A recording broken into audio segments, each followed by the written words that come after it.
وَلَنَبْلُوَنَّكُمْ، ہم تمہیں آزمائیں گے، ضرور آزمائیں گے، کچھ ڈر کے ذریعے آزمائیں گے، ڈر کا ماحول پیدا ہو جائے، خوف کے ذریعے آزمانا، ایسے ہی مصیبت آ جائے غلط راستہ اختیار نہ کرنا۔ اس قسم کی پریشانیوں اور مصیبتوں کے ذریعہ جو امتحان ہوتا ہے وہ سب کے سب کربلا میں اکٹھا ہو گیا۔ کیسا ماحول بنا تھا خوف اور ڈر کا۔ 72 نفوس شہید ہونے والے، ان کے ساتھ کچھ اور نفوس خواتین، چھوٹے چھوٹے بچے ہیں، بلک رہے ہیں، رو رہے ہیں، انہیں بھوک لگی ہے تو کھانا چاہیے، پیاس لگی ہے تو پانی چاہیے، یعنی بھوک کے ذریعہ بھی آزمایا گیا لشکر حسینی کو۔ وَلَقْسِمْ مِنَ الْأَمْوَالِ وَالْأَنفُسِ وَالثَّمَرَاتِ، جان کا نقصان، یہ بتلانے کی چیز ہے کیسا جانی نقصان ہوا۔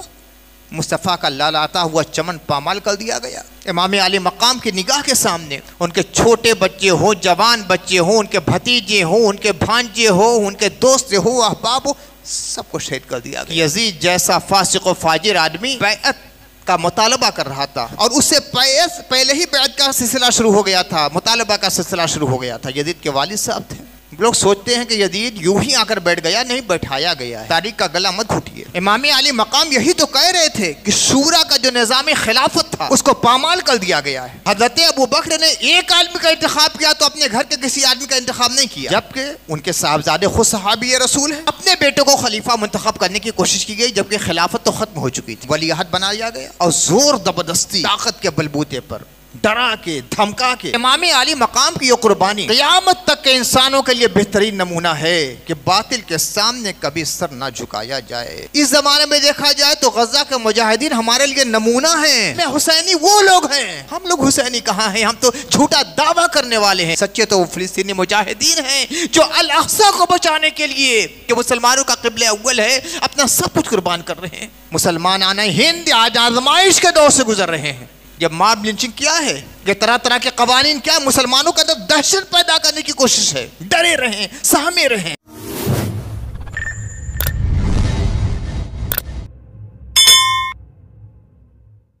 وعلى آلہ الطیبین الطاہرین واصحاب المتقین المکرمین، اما بعد، فاعوذ باللہ من الشیطان الرجیم، بسم اللہ الرحمن الرحیم۔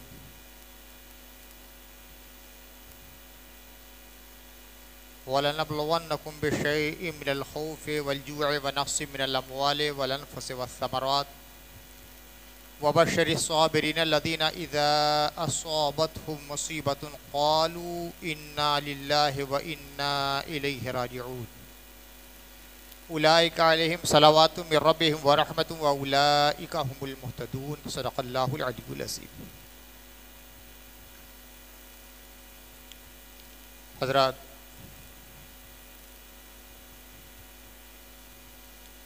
کہ دستور قدرت ہے کہ اللہ تعالی فرزندان آدم کو امتحانات اور آزمائشوں سے ہمیشہ دوچار کرتا ہے، اس لیے کہ یہ دنیا دارالعمل ہے، یہ دارالامتحان ہے، اور جب کوئی اسٹوڈنٹ، کوئی طالب علم امتحان گاہ میں بیٹھاتا ہے تو اسے امتحان ہی لیا جاتا ہے۔ حضرت آدم علیہ السلام سے لے کر آج تک کی تاریخ ہے کہ ہر انسان کو اللہ نے آزمایا ہے، اور اللہ تعالیٰ کی آزمائش کے الگ الگ انداز ہیں۔ کسی کو کسی طرح سے آزماتا ہے، کسی کو کسی طرح سے آزماتا ہے۔ یہ نہیں سوچنا چاہیے کہ فقر و فاقہ اور افلاس و محتاجی ہی آزمائش ہے، دولت کی بہتات، تاج سلطانی، تخت بادشاہی بھی آزمائش ہے، قید و بند کی مصیبتیں آزمائش ہیں، تو قصر سلطنت بھی آزمائش ہے، بیماری آزمائش ہے تو صحت بھی آزمائش ہے۔ اللہ تعالیٰ ہر انسان کا امتحان لیتا ہے، مگر کچھ شخصیات ایسی ہوتی ہیں جن کے امتحانات اور امتحان کے دور سے گزرنے کا انداز اور اس میں حاصل ہونے والی کامیابی تمام آدم زادوں کے لیے بہترین نمونہ بن جاتی ہے۔ اللہ تعالیٰ ارشاد فرماتا ہے الف لام میم احسب الناس ان یترکوا ان یقولوا آمنا وهم لا یفتنون۔ الف لام میم، کیا لوگوں نے یہ سوچ رکھا ہے کہ ہم بس اتنا کہیں گے کہ آمنا، ہم ایمان والے ہیں، اور انہیں آزمائش میں نہیں ڈالا جائے گا؟ وَلَقَدْ فَتَنَّ الَّذِينَ مِنْ قَبْلِهِمْ فَلَا يَعْلَمَنَّ اللَّهُ الَّذِينَ صَدَقُوا وَلَا يَعْلَمَنَّ الْكَاذِبِينَ۔ اس سے پہلے کے لوگوں کو ہم آزما چکے ہیں، اور اللہ تعالیٰ واشگاف کر دے گا کہ کون آدمی اپنے دعوی ایمانی میں سچا ہے، کون جھوٹ بول رہا ہے۔ یعنی صرف ایمان کا دعویٰ کہ ہم مومن ہیں، ہم مسلم ہیں، ہم ایمان لائیں، آمنا کہا، ہم ایمان لائیں، کافی نہیں ہے، اللہ آزمائے گا۔ فَلَا يَعْلَمَنَّ اللَّهُ الَّذِينَ صَدَقُوا، اللہ وعدگاف کر دے گا، لوگوں پر واضح کر دے گا کہ کون سچا ہے اس دعوے میں۔ وَلَا يَعْلَمَنَّ الْكَاذِبِينَ، اور یہ بھی حقیقت ظاہر ہو جائے کہ کون لوگ جھوٹے ہیں۔ تو صرف دعویٰ کافی نہیں ہے، دعویٰ کے ساتھ امتحان اور آزمائش میں پورا اتر جائے آدمی، تب اس کا دعویٰ سچا ہے، ورنہ جھوٹا ہے۔ سورہ بقرہ میں اللہ تعالیٰ فرماتا ہے وَلَنَبْلُوَنَّكُمْ، ہم تمہیں ضرور آزمائیں گے۔ نون تاکید ہے، ضرور آزمائیں گے، یہ مت سوچنا کہ آزمائش سے بچ جائیں گے۔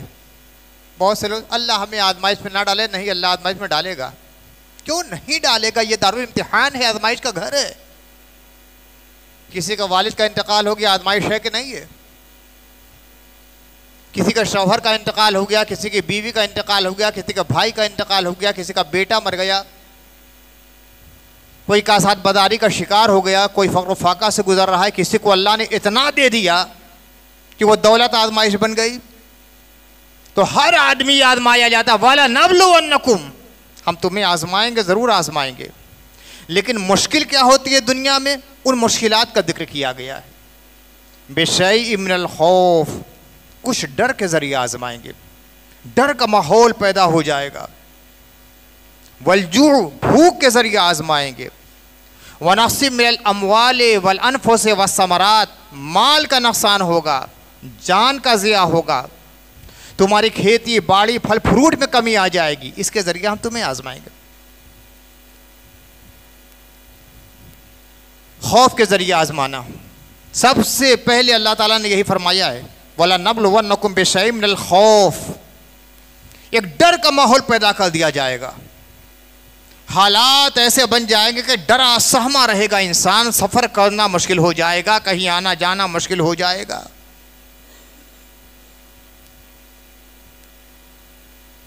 آج پوری دنیا میں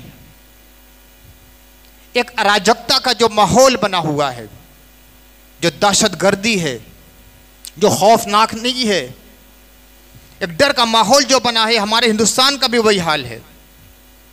آدمی سفر کرتے ہوئے ڈر رہا ہے، دوسرے علاقوں میں جاتے ہوئے ڈر رہا ہے کہ نہ جانے کیا حادثہ پیش آ جائے۔ ایک شاعر نے کہا ہے نا کہ گھر سے نکلو تو پتہ جیب میں رکھ کر نکلو۔ حادثے چہرے کی پہچان بدل دیتے ہیں، چہرے کو پہچاننا آج مشکل ہو رہا ہے، کیا ہو جائے، کب ہو جائے، کہاں ہو جائے، کیسے ہو جائے، کچھ نہیں پتا۔ تو اللہ فرماتا ہے یہ سارے حالات پیدا ہوں گے، ہم خوف کے ذریعے آزمائیں گے۔ تو کیا یہ خوف کا ماحول ہو جائے تو اپنا سر جھکا دیا جائے باطل کے سامنے؟ طاغوت کی پیشکش کو قبول کر لیا جائے، حق کے دامن کو چھوڑ لیا جائے، ایمان سے منہ موڑ لیا جائے، کفر کے حدود میں انسان داخل ہو جائے کہ خوف کے دائرے سے ہم نکل جائیں گے؟ اس طرح جیسے کہ کچھ لوگوں کا آج ماحول بن رہا ہے کہ ساری باتیں دوستوں کے قبول کر لیجئے، وہ ڈر پیدا جو ہو گیا ہے وہ ختم ہو جائے گا۔ اسلام یہی کہتا ہے۔ آگے اللہ تعالیٰ خود فرماتا ہے کہ تمہیں کرنا کیا پڑے گا۔ دوسرا آزمائش کا مرحلہ یہ آتا ہے والجوع، بھوک کے ذریعے آزمائیں گے۔ حالات ایسے پیدا ہو جائیں گے کہ حلال رزق تمہارے لیے مشکل ہو جائے گا۔ جیسے کہ بنارس کے مسلمان بڑی تیزی کے ساتھ اس مرحلے کی طرف بڑھ رہے ہیں، وہ بھوک کا مرحلہ سامنے آ رہا ہے، کاروباری حالت وہ ہو چکی ہے کہ حلال رزق حاصل کرنا آج مشکل ہو چکا ہے۔ ایک تو یہ ہے کساد بازاری، اور دوسری طرح ہے کہ ہم اپنی فضولیات پر کسی طرح کنٹرول کرنے کے لیے تیار نہیں ہیں۔ اللہ تعالیٰ نے انسان کو پیدا کیا ہے تو ان کو رزق دینے کا وعدہ کیا، اگر انسان کوششیں کرے گا۔ وَمَا مِن دَابَّةٍ فِي الْأَرْضِ إِلَّا عَلَى اللَّهِ رِزْقُهَا، زمین میں جتنے بھی چلنے والے ہیں سب کا رزق اللہ نے اپنے ذمے لے لیا ہے۔ رزق دے گا اللہ تعالیٰ، لیکن ضرورت کے مطابق اللہ دیتا ہے، آپ کے شوق کے مطابق اللہ نہیں دیتا ہے۔ ضرورت کے مطابق اللہ نے وعدہ کیا ہے، اور بے محابہ شوق میں جب خرچے کرے جائیں گے تو اللہ نے اس کا وعدہ نہیں کیا ہے۔ وَالْجُوعُ، بھوک کے ذریعہ تمہیں آزمائیں گے۔ ابھی کچھ نہیں ہے، ابھی برٹش دور میں جس نے تاریخ پڑھی ہے وہ جانتے ہیں کہ بنگال کا جو قحط پڑا تھا تو حال کیا تھا۔ عالم یہ ہو گیا تھا کہ انسان مرے ہوئے ہیں، ان کے ڈھانچے ہیں، اس کو سے لوگ گوشت کوٹ کاٹ کر کھا رہے تھے۔ ابھی چند سال پہلے کی بات ہے۔ اللہ ایسے بھی آزماتا ہے۔ وَنَقْصٍ مِّنَ الْأَمْوَالِ وَالْأَنفُسِ وَالثَّمَرَاتِ، تمہارا مالی نقصان بھی ہوگا، جانی نقصان بھی ہوگا، اور ثمرات، زمین سے نکلنے والی جو چیزیں ہیں ان کا بھی نقصان ہو جائے گا۔ کرنا کیا ہے؟ یہ سب امتحان کے جب مراحل آ جائیں تو کرنا کیا؟ سرنڈر ہو جانا، باطل کے پیشکش کو قبول کر لینا، حق کی راہ سے منہ موڑ لینا، کفر کی روش اختیار کر لینا، طاغوت کے ہاتھ پہ بیعت کر لینا؟ نہیں۔ وَبَشِّرِ الصَّابِرِينَ الَّذِينَ إِذَا أَصَابَتْهُمْ مُصِيبَةٌ قَالُوا إِنَّا لِلَّهِ وَإِنَّا إِلَيْهِ رَاجِعُونَ، اللہ فرماتا ہے ان صبر کرنے والوں کو بشارت دے دیجئے۔ میں بارہا صبر کا مفہوم بیان کر چکا ہوں کہ اردو کا جو صبر ہوتا ہے وہ یہ کہ کوئی مصیبت آ جائے رو دھو کر گھر بیٹھ جاؤ، یہ ہوتا ہے صبر۔ عربی میں یہ نہیں ہے، حق بات پہ پوری طرح جم جانا، استقلال، استقامت اور ثابت قدمی کا نام ہے صبر۔ تو اللہ فرماتا ہے ان ثابت قدم اور مستقل مزاج اور استقامت علی الحق والوں کو بشارت اور خوشخبری دے دیجئے، جن کا معمول یہ ہے کہ جب مصیبت آتی ہے تو کہتے ہیں انا للہ، ہم اللہ کے ہیں، وَإِنَّا إِلَيْهِ رَاجِعُونَ، لوٹ کر اللہ کے پاس جانا ہے۔ ہر وقت انہیں خوف ہوتا ہے ہم اللہ کے ہیں، یہ خیال ہمیشہ رہتا ہے ہم اللہ کے، اور لوٹ کر اللہ کے پاس جانا ہے۔ اگر غلط قدم اٹھا تو اللہ تعالیٰ کی بارگاہ میں بات پوس ہونے والی ہے۔ نقصان کے دور میں، امتحانات کے دور میں، پریشانیوں کے دور میں، مصیبتوں مشکلات کے دور میں ہم اگر راہ حق سے منحرف ہو گئے تو اللہ کے پاس لوٹ کر جائیں گے تو جواب کیا دیں گے؟ یہ خیال اور یہ تصور ہے جو انسان کو گمراہی سے بچاتا ہے مصیبتوں کے زمانے میں۔ جب بھی ان آیات کی تلاوت کرے تو یہاں جا کے ٹھہرنا نہیں چاہیے۔ بہت سے حفاظ کرام ہیں کہ وہ قرأت کرتے ہیں انا للہ و انا الیہ راجعون، جا کے ٹھہر جاتے ہیں۔ جو لوگ ایسا کرتے ہیں، جو صبر، استقامت، استقلال والے ہیں، ان کو انعام کیا ملتا ہے؟ اولئک علیہم صلوات من ربہم ورحمہ واولئک ھم المہتدون، ایسے لوگ ہیں کہ اللہ کی جانب سے انعام انہیں حاصل ہوتا ہے، رحمت اور برکت حاصل ہوتی ہے، اور یہی لوگ ہدایت پانے والے ہیں۔ اب جا کے بات پوری ہوئی ہے۔ تو قرأت کے وقت اس بات کا لحاظ کرنا چاہیے کہ جہاں جا کے مضمون پورا ہو جائے وہاں جا کے ٹھہرنا، چاہے رکوع آئے نہ آئے، رکوع کا نشان ہو نہ ہو، جہاں بات پوری ہو جائے وہاں ٹھہر جانا چاہیے۔ یہ بہت بڑی بشارت دی جا رہی ہے صابرین کو کہ جو مصیبتوں کے دور میں حق پر جمے رہ جاتے ہیں، اولئک علیہم صلوات من ربہم، ان کے اوپر اللہ کی جانب سے صلوات ہیں۔ صلوات انبیاء کے لیے ہے، انبیاء کے لیے درود کے صلات کے معنی فضل بھی ہے، عطا بھی ہے، نوازش بھی ہے، انعام بھی ہے، کرم بھی ہے۔ جب اللہ کی بارگاہ میں ہم عرض کرتے ہیں اللہم صلی علی، یا اللہ نبی پر صلات بھیج، یعنی رحمت نازل فرما، تو جو لوگ مستقل مزاج ہوتے ہیں، امتحانات کے دور پہ حق پہ جمے رہ جاتے ہیں تو اتنا مقام ان کا بلند ہوتا ہے کہ انبیاء کرام کا فائدہ ان سے حاصل ہو جاتا ہے، اور ان کی نسبت کی برکت سے یہ ہوتا ہے کہ ان کے اوپر بھی صلوات کا نزول ہوتا ہے، وہ بھی اللہ کی جانب سے، صلوات من ربہم، ان کے رب کی جانب سے صلوات یعنی رحمتوں کا نزول ہوتا ہے، برکتوں کا نزول ہوتا ہے، انعامات اور نوازش کا نزول، اور اللہ کی خوشنودی کا نزول ہوتا ہے، ورحمہ اللہ کی رحمت کا بھی نزول ہوتا ہے، وَأُولَئِكَ هُمُ الْمُهْتَدُونَ، اور یہی لوگ ہدایت یافتہ ہوتے ہیں۔ کیسے ہی مصیبت آ جائے غلط راستہ اختیار نہ کرنا۔ امام علی مقام سیدنا امام حسین نے یہی تو کیا تھا۔ اس قسم کی پریشانیوں اور مصیبتوں کے ذریعہ جو امتحان ہوتا ہے وہ سب کے سب کربلا میں اکٹھا ہو گیا۔ عام انسانوں میں سے کسی کو خوف کے ذریعہ آزمایا جاتا ہے، کسی کو بھوک کے ذریعہ آزمایا جاتا ہے، کسی کا مالی نقصان ہو جاتا ہے، کسی کا جانی نقصان ہوتا ہے، کسی کے کھیتی باڑی اور پھل فروٹ کا نقصان ہو جاتا ہے، الگ الگ افراد کا الگ الگ امتحان، لیکن کربلا میں یہ سارے امتحانات اکٹھا ہیں۔ خوف، کیسا ماحول بنا تھا خوف اور ڈر کا۔ 72 نفوس شہید ہونے والے، ان کے ساتھ کچھ اور نفوس خواتین، اور ادھر 14,000 کا یا 22,000 کا لشکر، 100-125 آدمی ان کے سامنے، 14,000 یا 22,000 کا لشکر ہے۔ خوف کا کیسا ماحول پیدا ہوگا، ایک ڈر، ایک بھے، دہشت پیدا کر دی گئی، چاروں طرف سے گھیر لیا گیا ہے، سب کو معلوم ہے کہ جان جانے والی ہے۔ کیسا خوف پیدا ہو جاتا ہے۔ ایک انسان کہیں جا رہا ہے، 10 بھیڑیے جیسے انسان اس کو گھیر کر ماب لنچی کر لیتے ہیں، وہ جو ایک آدمی گھرا اس کے دل میں کیسا ڈر پیدا ہوتا ہے۔ اب سوچئے کہ جہاں 12,000 یا 22,000 یا 14,000 فوجی تیر، تلوار، نیزے، بھالے، ساری عسکری قوتوں سے آراستہ چند افراد کو جب گھیر لیتے، کیسا ڈر کا ماحول پیدا ہوتا ہے۔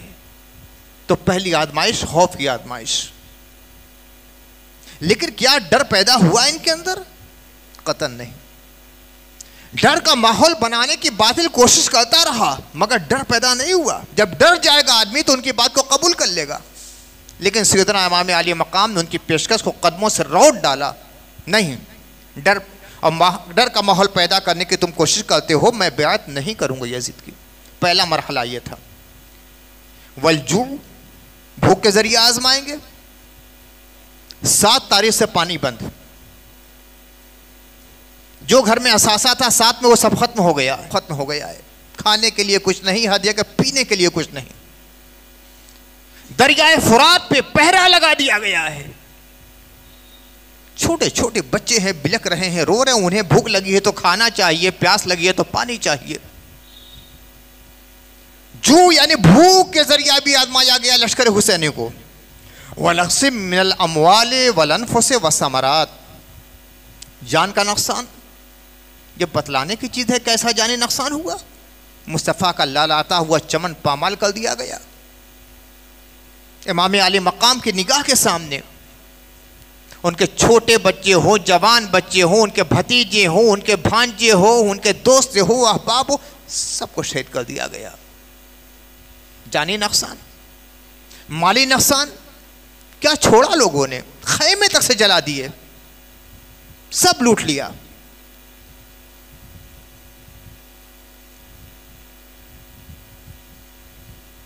ایک کسان ایک کھیتی باڑی کرتا ہے تو زمین سے جو چیز اگتی ہے وہی اس کا ثمرہ ہوتا ہے، وہی اس کا پھل۔ لیکن باپ کے لیے سب سے بڑا ثمرہ کیا ہوتا ہے؟ اس کی اولاد ہوتی ہے، وہی اس کا سب سے بڑا نتیجہ ہے۔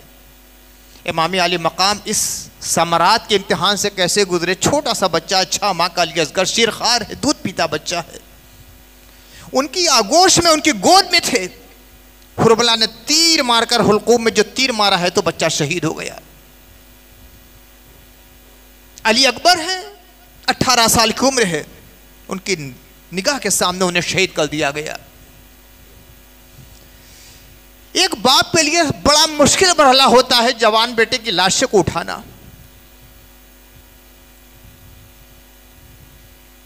جواں بیٹے کے لاشے کو اٹھانا ایک قیامت ہے. کمر مفلوج ہو جاتی ہے, کاندھا ٹوٹ جاتا ہے. اور وہاں ایک کی بات نہیں تھی, پورا گھر ہے, سب کی لاش کو اٹھا رہے امام علی مقام. ادھر اکبر تڑپے, آگے بڑھ کر امام علی مقام نے اپنے کاندھے پر لاش اٹھائی, خیمے میں لے کر آئے. ادھر گود میں علی اصغر شہید ہو گیا, اس کی لاش لے کر خیمے میں آئے, عورتوں کے سامنے سلا دیا. ادھر جوان قاسم مرحوم بھائی کی نشانی نبی صلی اللہ علیہ وسلم کے ہمشکل, اس کی لاش کو اٹھا کر لا رہے ہیں. لیکن کیا قدم ڈگمگایا؟ کیا اللہ کی بارگاہ میں فریاد کی استغاثہ کیا؟ یا اللہ یہ کیا ہو رہا ہے, کیسے امتحان سے تو گزار رہا ہے, کیسی مصیبتیں ہیں؟ کچھ نہیں. انا للہ و انا الیہ راجعون. ایک ایک لاش اٹھا رہے ہیں, بس انا للہ و انا الیہ راجعون کہتے ہیں. ہر امتحان سے گزرے تو ہوا کیا؟ اولئک علیہم صلوات من ربہم ورحمہ. ایسے لوگ ہیں کہ اللہ کی جانب سے صلوات اور رحمتوں کا نزول ہوتا ہے. کیسے صلوات کہ جب بھی نمازی نماز پڑھتا ہے تو اللہ کے نبی صلی اللہ علیہ وسلم پہ درود پڑھتا ہے تو کہتے ہیں اللہم صلی علی محمد وعلی آل محمد. جب تک درود نہ پڑھ لیا جائے محمد اور آل محمد پر, نماز کامل نہیں ہوتی ہے. حضرت سیدنا امام علی مقام کی شہادت کی اصلی معنویت یہی ہے, کیسا بھی امتحان آزمائش کا مرحلہ آ جائے, حق سے سرے منہ انحراف نہ ہونے پائے. مولانا ظفر علی خان نے ایک بہت اچھا قطعہ کہا ہے کہ سنہرے حرفوں سے لکھے جانے کے لائق ہے.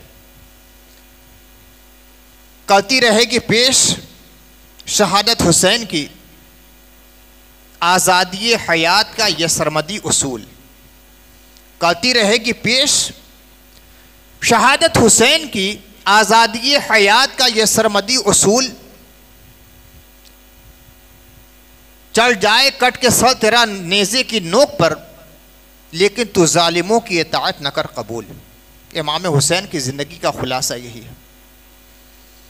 چل جائے کٹ کے سر تیرا نیزے کی نوک پر, لیکن تو ظالموں کی اطاعت نہ کر قبول. یہی امام حسین کی قربانی آج ہمیں درس دے رہی ہے. واقعات جو تفصیل کے ساتھ بیان کرتے ہیں میدان کربلا کا, اس کے بارے میں آدمی کو اشکال ہو سکتا ہے, یہ روایت ایسی ہے, یہ روایت ایسی ہے, یہ روایت ایسی ہے, یہ روایت ایسی ہے. کلام کیا جاتا ان چیزوں پر کہ آسمان سے خون کی بارش ہوئی, پتھر سے خون نکلا, جماعت نے نوحہ کیا, یہ ہوا وہ ہوا, اس کے بارے میں انسان کلام کر سکتا ہے. لیکن امام حسین کی قربانی کوئی بھی مسلمان بلکہ کوئی بھی غیر متعصب انسان اس کا انکار نہیں کر سکتا.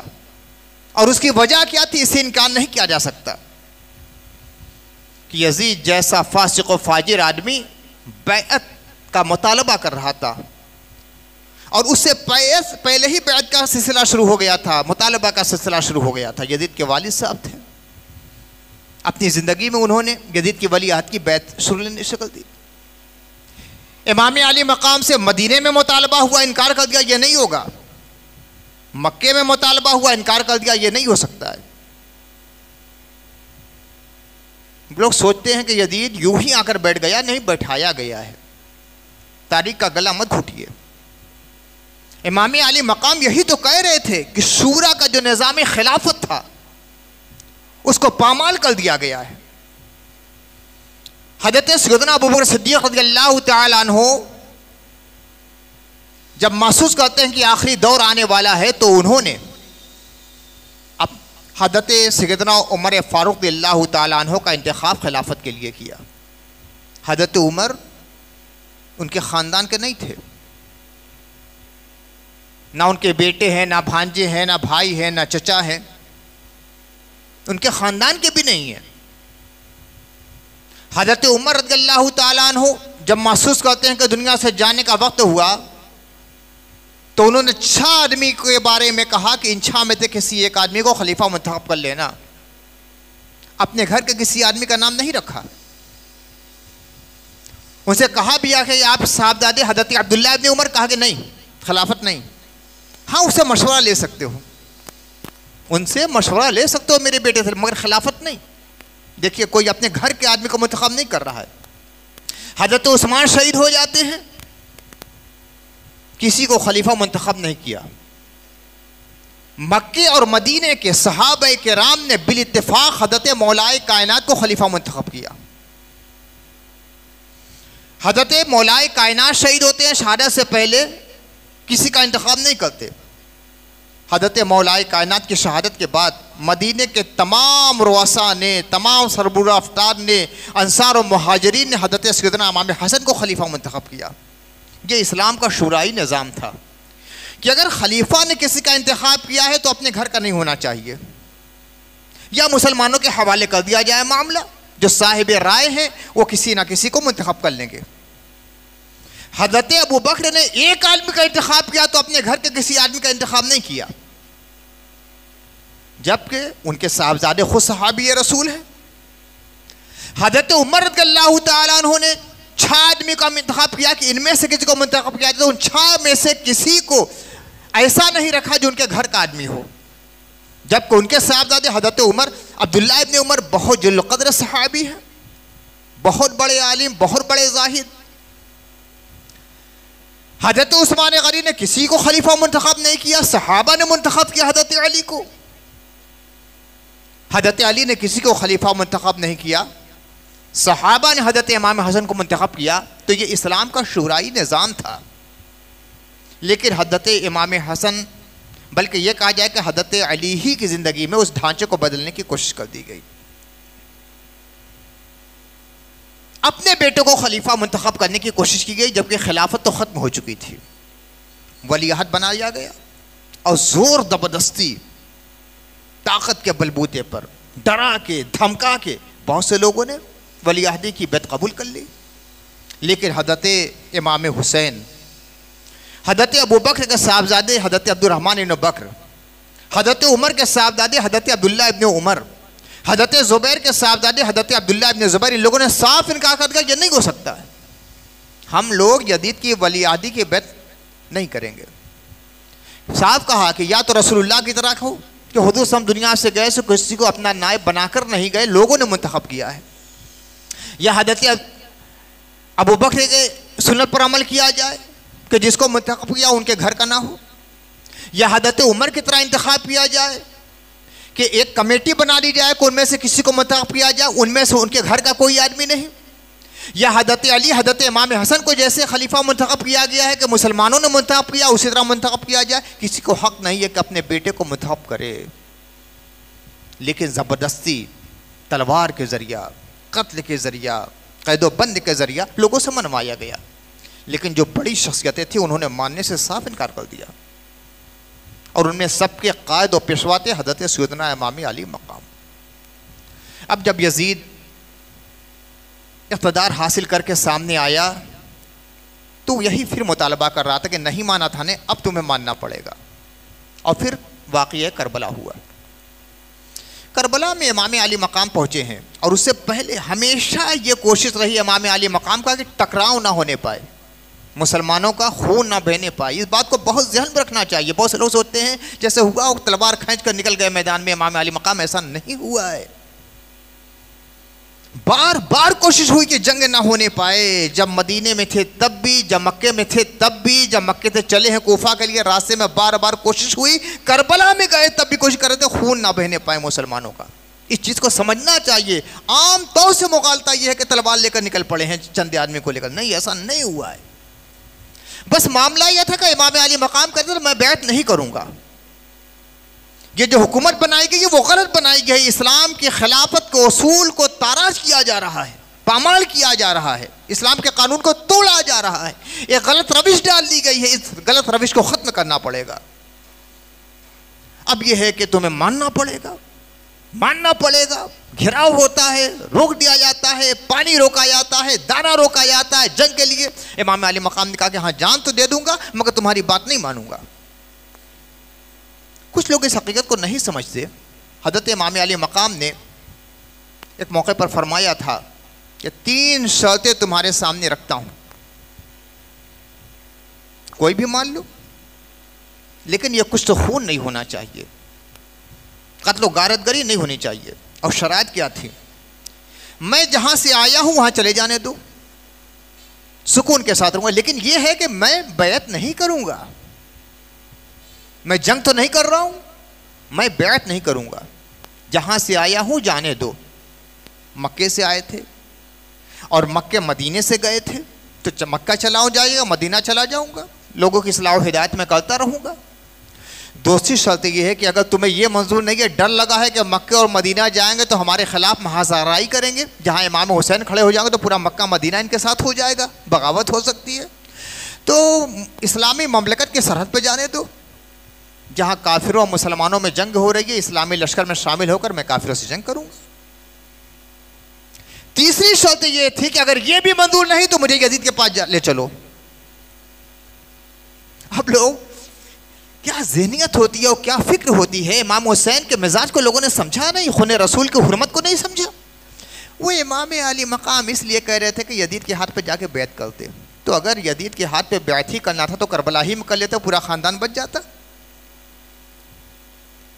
سوچئے اگر اسی بات کے لیے امام علی مقام راضی تھے کہ یزید کے پاس جا کے بیعت کروں گا, تو یزید کے دربار میں کرتے یا کربلا میں کر لیتے, بات تو ایک ہی رہ جاتی نا.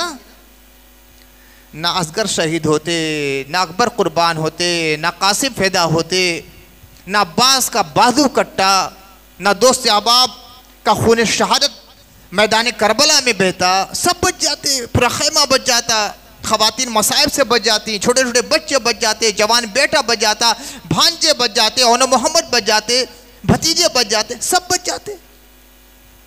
حاشا وکلا, یہ کبھی سوچا بھی نہیں تھا امام علی مقام سے کہ بیعت کرنا ہے. کیا کرنا ہے وہی جو مدینے سے نکلے ہیں اور بار بار پورے راستے میں تقریر کر دیا کہہ رہے تھے کہ مجھے پہچانو میں کون ہوں. جانو کہ آج ماحول کیا بنا دیا گیا ہے, ظلم کا راج ہے, بربریت کا راج ہے, فسق کا راج ہے, فجور کا راج ہے. اسلامی قانون کو پامال کیا جا رہا ہے, اسلامی سطوت کو مجروح کیا جا رہا ہے, شریعت مصطفی کے نفاذ کو روکا جا رہا ہے, اسلام کی راہ مسدود کی جا رہی ہے. بار بار خطبے کے ذریعہ بیان فرما رہے تھے. دیکھا کہ یزیدی لشکری ہے, نہیں مان رہے ہیں, تو فرمایا کہ مجھے یزید کے پاس لے چلو. مقصد یہ تھا کہ وہاں جا کر حقائق بیان کروں گا, ہو سکتا ہے اس کا دل پھر جائے. یعنی تبلیغ حق کے لیے یزید کے پاس جانا چاہتے تھے, اور کچھ ہمارے یارانے خوشباش نے سمجھ لیا کہ یزید کے ہاتھ پہ بیعت کرنے کے لیے جا رہے تھے.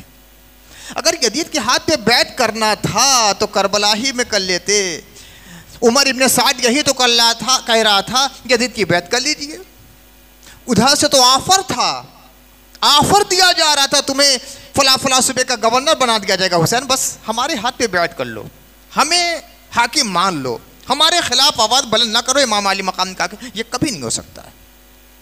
تو امام علی مقام کی یہ قربانی قیامت تک کے انسانوں کے لیے بہترین نمونہ ہے کہ باطل کے سامنے کبھی سر نہ جھکایا جائے. حالات دیکھ کر فیصلہ کیا جانا چاہیے, یہ نہیں کہ تلوار اٹھا لی جائے, لیکن سر نہ جھکایا جائے. اپنے آئین, اپنے اصول, اپنے ضمیر, اپنے ایمان کا سودا نہ کیا جائے. امام علی مقام نے یہی کیا. کچھ تو خود سے بچانے کی کوشش کی, جنگ و جدال سے بچانے کی کوشش کی, آپسی محاربت سے بچانے کی کوشش کی, لیکن یہ بھی ہے کہ سر جھکایا نہیں. آخر جب دیکھا کہ کسی طرح ماننے کے لیے تیار نہیں, تو اپنی جان کا نذرانہ بھی پیش کر دیا. ہندوستان کے حالات بار بار ایسے آ رہے ہیں, بار بار ایسے آ رہے ہیں کہ مسلمان کے سر کو باطل کے سامنے جھکانے کی کوشش ہو رہی ہے. اپنے ایمان کو خوب مضبوط رکھیے اور اپنی نگاہ کے سامنے حضرت سیدنا امام علی مقام کی سیرت کو رکھیے کہ مشکل حالات میں امام علی مقام نے ان حالات کا مقابلہ کیسے کیا اور حق پر کیسے ڈٹے رہے. اور یہ اسی وقت ہوگا جب کہ ہمارا ایمان کامل ہوگا, ورنہ سر جھک جائے گا, باطل کی بیعت ہو جائے گی. اگر اپنے گھر کو, اپنے کاروبار کو, اپنی جان کو بچانا اصل مقصد آپ کا ہوگا, تو پھر اپنے ایمان کو نہیں بچا سکتے.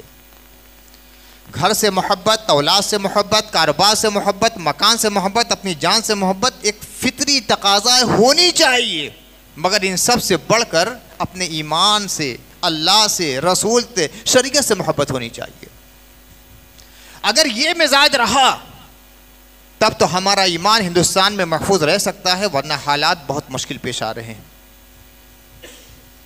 اس زمانے میں دیکھا جائے تو غزہ کے مجاہدین ہمارے لیے نمونہ ہیں.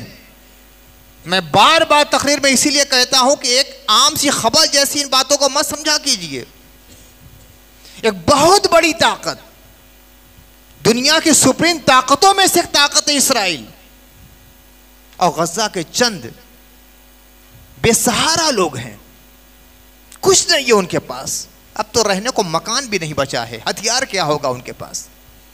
اب تو کھانے کو دانہ بھی نہیں بچا ہے، پینے کو پانی بھی نہیں بچا ہے، علاج کے لیے دوا بھی نہیں بچی ہے، سو چھپانے کے لیے چھت بھی نہیں بچی ہے. خیمے تک سے جلا دیے جا رہے ہیں. مگر ایمان پر کتنے قائم ہیں؟ حسینی وہ لوگ ہیں. ہم لوگ حسینی کہاں ہیں؟ ہم تو جھوٹا دعویٰ کرنے والے ہیں. فَلَا يَعْلَمَنَّ اللَّهُ الَّذِينَ صَدَقُوا وَلَا يَعْلَمَنَّ الْكَاذِبِينَ. اللہ دکھا دے گا کہ اپنے آمنا کہنے کے دعوے میں کون سچا ہے کون جھوٹا ہے. ہم جھوٹے دعوے دار ثابت ہو رہے ہیں. سچے تو وہ فلسطینی مجاہدین ہیں جو الاقصی کو بچانے کے لیے، کہ مسلمانوں کا قبلہ اول ہے، اپنا سب کچھ قربان کر رہے ہیں. ایک تاریخ میں نے پڑھی، نیوز پڑھی، آفری ان ماں اور بہنوں کو، ایک عورت کے 4 بچے شہید ہو گئے، بم وسفوٹ ہوا، سب کے چتھڑے اڑ گئے. اور وہ عورت نہ رو رہی ہے، نہ واویلا کر رہی ہے، نہ ماتم کر رہی ہے، نہ بال لوچ رہی ہے، نہ سینہ پیٹ رہی ہے. ہاتھ اٹھا کر دعا کرتی ہے، اللہ تیرا شکر ہے کہ میرے بچوں کی قربانی تو نے قبول فرما لی ہے. صحابیات کا کردار یاد آ جاتا ہے، حضرت زینب کا جہاد یاد آ جاتا ہے. حسینی وہ لوگ ہیں. ہم سوچتے ہیں کہ تادیہ بنا لیا حسینی ہو گئے، کھٹڑا پکا لیا حسینی ہو گئے، چند جلسے کر لیے حسینی ہو گئے، کوئی تقریریں کر لی حسینی ہو گئے، انجمنیں پڑھ لی حسینی. حسینی وہ ہیں. پوری بستی کے بستی ویران ہو گئی، اسلام پہ جمے رہ گئے، سر نہیں جھکایا باطل کے سامنے. حضرت سیدنا امام علی مقام کا خون شہادت اس امت کی رگوں میں لہو بہہ کر دوڑ رہا ہے. جنہوں نے اسے قبول کر لیا وہ ایمان پر قائم رہتے ہیں، اور جنہوں نے مال کی محبت، جان کی محبت، قبیلے کی محبت کو اپنے اوپر مسلط کر دیا اور اللہ و رسول کی محبت کو دبا دیا. وَلَا يَعْلَمَنَّ الْكَاذِبِينَ وَلَا يَعْلَمَنَّ الْكَاذِبِينَ. اللہ تعالیٰ واشگاف کا جھوٹے کون ہیں. صاف طریقے سے اللہ تعالیٰ فرماتا ہے کہ ہم اتنے پر نہیں چھوڑ لیں کہ لوگ کہہ دیں کہ آمنا، ہم مومن ہیں، ہم ایمان والے ہیں. نہیں، اللہ نہیں چھوڑے گا، آزمائے گا. مسلمان آنا ہند آج آزمائش کے دور سے گزر رہے ہیں. جب ماب لنچنگ کیا ہے، یہ طرح طرح کے قوانین کیا، مسلمانوں کا دہشت پیدا کرنے کی کوشش ہے، ڈرے رہیں، سہمے رہیں. لیکن جو اللہ کا ولی ہو جاتا ہے، اللہ کا دوست ہو جاتا ہے، تو کیا پوزیشن ہوتی ہے؟ الا ان اولیاء اللہ لا خوف علیہم ولا هم یحزنون. جو اللہ کے ہوتے ہیں، اللہ کے یار ہوتے ہیں، اللہ کے دوست ہوتے ہیں، اللہ کے بتلائے ہوئے قانون پر چلنے والے ہوتے ہیں، لا خوف علیہم، ان کے اوپر کوئی خوف ہوتا ہی نہیں ہے. ولا هم یحزنون، وہ غمگین بھی نہیں ہوتے. مصیبت آئی غم نہیں کریں گے، اور خطرات آ رہے تو ڈریں گے نہیں، ان خطرات کا مقابلہ کرتے ہیں. عام طور سے ہم ان آیتوں کو سنتے ہیں، گزر جاتے ہیں. یہ سب ایک پیغام ہے، ایک سبق ہے کہ مومن کا کردار کیسا ہونا چاہیے.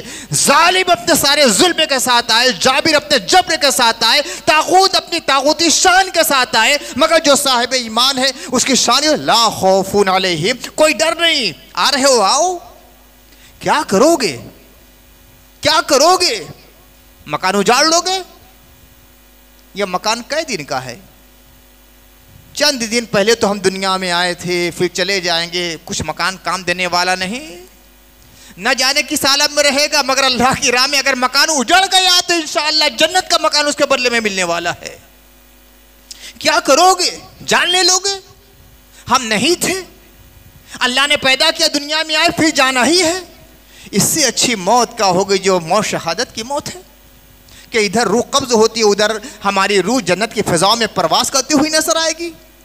کیا کرو گے؟ یہ بال بچے، ان کو مار ڈالو گے؟ تو ہم نے تو بال بچوں کو تو اللہ کی راہ میں پہلے ہی وقف کر دیا ہے. یہ مزاج فلسطینی مجاہدین نے بنا رکھا ہے. حسینی رنگ یہی ہے، اور کربلا کا پیغام یہی ہے. بھلا دیا ہم لوگوں نے، جو سبق تھا اسے فراموش کر دیا ہے. اور اگر یہ سبق یاد رہے اور اس پر عمل ہوتا رہے تو آج بھی مسلمان پوری دنیا پر حکومت کرے گا. مجال نہیں باطل کے سامنے کہ مسلمان کو آنکھوں سے آنکھیں ملا کر بات کر سکے. ہم نے اپنے ایمان کا سودا کر لیا ہے، ہم نے اپنے ضمیر کو بیچ دیا ہے۔ حور بنو، حور۔ اگر اب بھی حسین کی طرف نہیں آئے تو حور بن کے نکلو، پوری ایمانی شان کے ساتھ آ جاؤ حسینی خیمے میں۔ ایمان یہ ہے کہ ساری مصیبتیں آ جائیں، سارے نقصانات اٹھانا پڑ جائے، مگر باطل کی اطاعت قبول نہ کی جائے۔ میں جب واقعہ کربلا کو پلٹا ہوں، تاریخ پلٹا ہوں، تو بہت دیر تک غور کرتا ہوں، یا اللہ یہ کیا منظر ہے۔ چند لوگ ہیں، ادھر ہزاروں کا لشکر ہے، مگر کوئی تاریخ ایسا ہے کہ امام علی مقام کے خیمے میں سے کوئی یزیدی خیمے میں گیا ہو؟ ایک آدمی نہیں ملے گا۔ جانتے ہیں کہ آج جان جائے گی، جانتے ہیں کہ آج ہمارا خون بہایا جائے گا، جانتے ہیں کہ آج سر کاٹا جائے گا، جانتے ہیں کہ آج کے بعد ہمیں سانس لینے کی مہلت نہ دی جائے گی، یہ آخری دن ہے ہمارے لیے، مگر ایک آدمی بھی امام حسین کے خیمے سے یزیدی خیمے میں نہیں گیا ہے۔ لیکن یزیدی خیمے کا ایک خود تو حسینی خیمے میں آتا ہے نا۔